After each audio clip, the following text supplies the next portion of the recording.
कायदा आणि सुव्यवस्था सगळ्यांसाठी समान असते अशी प्रतिक्रिया विशेष सरकारी वकील उज्ज्वल निकम यांनी व्यक्त केली आहे। त्यांच्याशी बातचीत केली आमचे प्रतिनिधी सागर कुलकर्णी यांनी।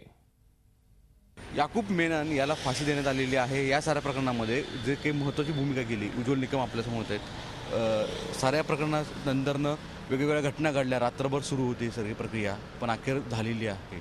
या संदर्भात कायदा आणि न्याय हा भारतातील अत्यंत सर्वोच्च आहे आणि न्यायालयाचे दरवाजे हे केव्हाही न्यायासाठी उघडे असतात। हे आज एकदा पुन्हा सर्वोच्च न्यायालयाच्या मध्यरात्रीच्या हिअरिंगनुसार एक जाहीर झालं आणि न्याय नुसता दिला जात नाही तर तो दिल्यासारखा वाटला गेला पाहिजे, हे सर्वोच्च न्यायालयाने आजच्या आपल्या निकालपत्राद्वारे स्पष्ट केलेलं आहे।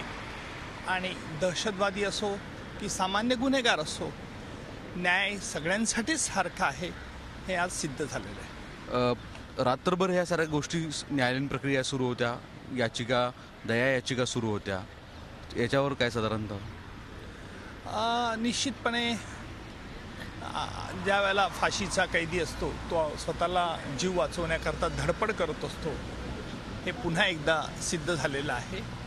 आणि कायद्यातील काही तरतुदीचा तांत्रिक फायदा घेण्याचा प्रयत्न दहशतवादी याकूबने केला, अर्थात न्यायालयाने तो प्रयत्न त्याचा यशस्वी होऊ दिला नाही, हे पुन्हा एकदा स्पष्ट होतं। व्हिडिओ जर्नलिस्ट मंगेश सह सागर कुलकर्णी, झी मीडिया, मुंबई। झी 24 तास रहा एक पाऊल पुढे।